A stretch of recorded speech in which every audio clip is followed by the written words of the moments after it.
Bam! Alright, hello everyone, this is G-Shock High Fashion Channel and I'm coming back at you with another G-Shock unboxing and review video. Allow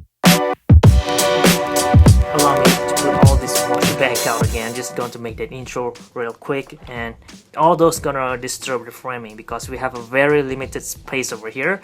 Huge magazine, G-Shock Perfect Bible, really perfect. If you guys don't own this yet, you really need to find one. Even though they are all in Japanese, it's all fine. You could still understand this just by looking at the photos alone. They have the model number in there, the year. You guys can understand that, right? Alright, anyway, for today I have a pretty old vintage, not old, I mean I have a pretty old G-Shock, but I don't think it is vintage enough. It was released somewhere in the year 2000. It's not a rust color theme anyway. Here's a green one similar to this, but I'm going to review this guy over here. Let's have a closer look. This is the DW-056RTB-3JF. So this is, I believe, one of the first S-KOOL model that is in square shape. Yeah, I guess that's what I mean. This model was released in 2006 on year of October, operates on 2991, which I will cover after this as well, right after this. So stay tuned for the model tutorial or demonstration. And this is the retail price, which is 13,000 yen, which is not expensive at all, of considering what this watch has to offer. It is very incredible. It comes with these two separate colorways, green and white. The one of the review is of course the green. The white one is one of the easiest to get. Still available up until today, sitting on shelf, but this green one, however, is really rare.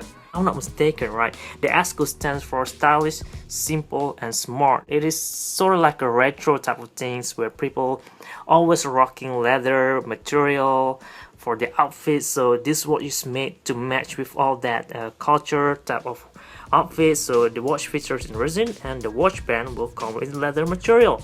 Here it is. This is leather. This is another S-KOOL also in leather. So they all fits in the same category except for this, the M spec. I don't know what this one. Probably gonna grab one soon. But anyway, for this piece, let's have a look on the watch. Okay, here is the watch. Let's start it with the touch screen, adjust, mode, and lower right button 3 at the same time. Now you can see what else before we proceed with the module demo and all that good stuff. You already see what you could expect from this model just from the touch screen alone. So now let's have a look on the lower right button over here. If you press it at home time, nothing gonna happen, like nothing at all. If you press the upper right button, which is the light button, of course the EL will turn on. Not as bright as I would expect it to be, but I don't know, I already changed the battery though. But anyway, if you keep pressing the light button, you could turn on the auto light features that this model have. Since this one is pretty old, you can see I'm struggling with there to turn on the auto light just by tilting the watch. Barely able to see the lighting turn on actually. But that's about it. You press adjust. Now you could set up the watch. Seconds will stop blinking. Now you could just press mode to set up the DST on or off. You can set the city, home, Tokyo, or any other location. You can set the hours, the minutes if it is not accurate. But so far, the accurate enough for me. I just need to fix this calendar year a little bit. It could max up to year 39 if I'm not mistaken. For the months, I believe, yeah, it's already accurate enough. And for the date as well. So far so good. And press adjust to finish setting up the watch. And at home time, one of the things that you could do is by pressing the mode and hold it, you could mute the watch. Even though I just show you guys all those settings just now, you couldn't see or hear anything at all because this watch have that minor problem, which I still couldn't fix that. But anyways, go to stopwatch mode. We could set up the target time, of course. And just press adjust, set it to 1 minute. And I want to skip this part actually.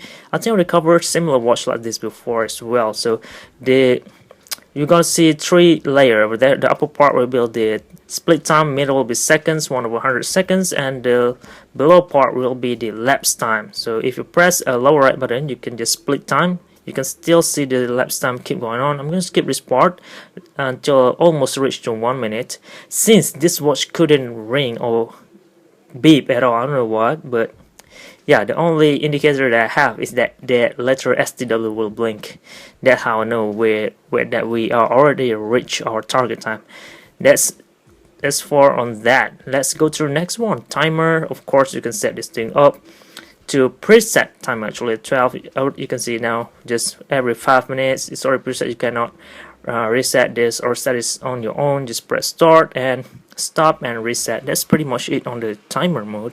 But this watch have another mode called the referee timer, or someone will say this as a soccer timer, but in this case it's referee. You could set it up to 11 continuous or progressive timers in advance and just proceed with your activities. Similar things like a referee will do. You kind of need to set in advance the match or any other game, resting time, match time in advance, and just start and just begin the whole activity without loss of time, or no time gonna be wasted if you set everything up in advance. So it's kind of neat thing. You can set it up minutes all the way to seconds as well. Done that. Now let's go to the world time. Very much simple as far as the world time. Upper part will be local time, below part huge will be that city time, in this case London. And of course you could turn on the DST as well by pressing the adjust button, and just press adjust button again to turn it back off. Now let's go to alarm. We just have single alarm with signal. Of course you can turn on or off. You cannot set any specific date if you want the alarm to ring, but you can set up normal things, the hours and minutes only. That's about it for the function. Done that. Now look closer to the watch face. It is also in green. You could see timers 11 writing down there, so that is a specialty for this model. Even though we have a lot of square model, this piece over here is made for that timer. There are not a lot of 5600 series or type of models that have these features. In this case, that's the function. So let's go down a little bit to the use part of the watch. That is definitely horrible, a nightmare for me to see it as well. Look at that, man.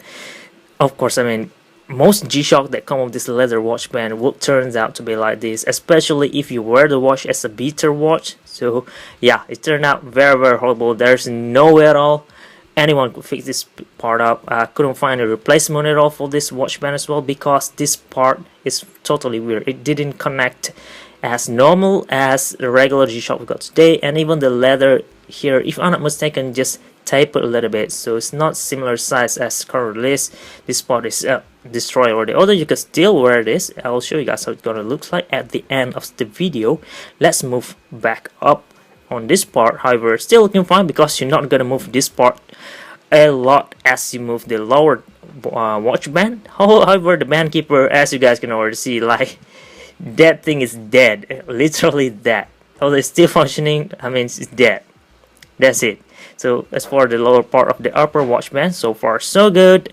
And yeah, that's good on that. If everything is still in green colorway, you didn't see any discolored part at all. That is pretty interesting actually, even though there's not a genuine leather. So the buckle will be by Casio, China sign, simple thing. And of course this is the backplate, DW-056RTB. Simple backplate, and I know it's very simple watch actually, just square piece but different type of module. Now let's have a look on the wrist check. Here is it's gonna look like. I didn't wear all the way to the top because I'm afraid I might ruin or snap the band off somehow, but yeah, it's pretty giving me a great fit as already. Square model, you know what to expect. It's gonna give you guys a great fit. The bezel is pretty small compared to my Golf Master over here. That's the tone different. It's dark green, similar to most Rasta color type of green, and beautiful colorway as well. That is all that I could share with you about this old piece. And since the one that I showed you guys is already has damage as far as the watch band, if you have a watch that comes in leather and you don't want to ruin it, or it's already ruined and you can't find a replacement part for it, the best way for you to do is to find a simple watch band like this for 69 or 5600 model. I bet they could fit on there. Just find a black one. That just is like the most versatile colorway for your G-Shock, and it looks really, really good though. If you found this in store, do consider to test it out.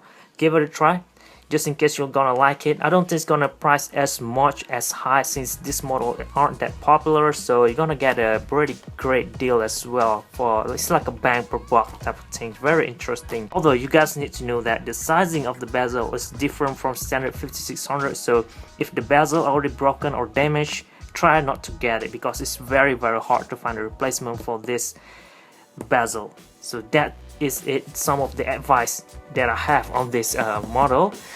And I hope you guys found this video useful, informative, and entertaining as well. Thank you very much for watching, guys. And also thank you to all of you guys who have been subscribing to this channel all this time. Thank you very much for your support. I love y'all. I really do. That is it.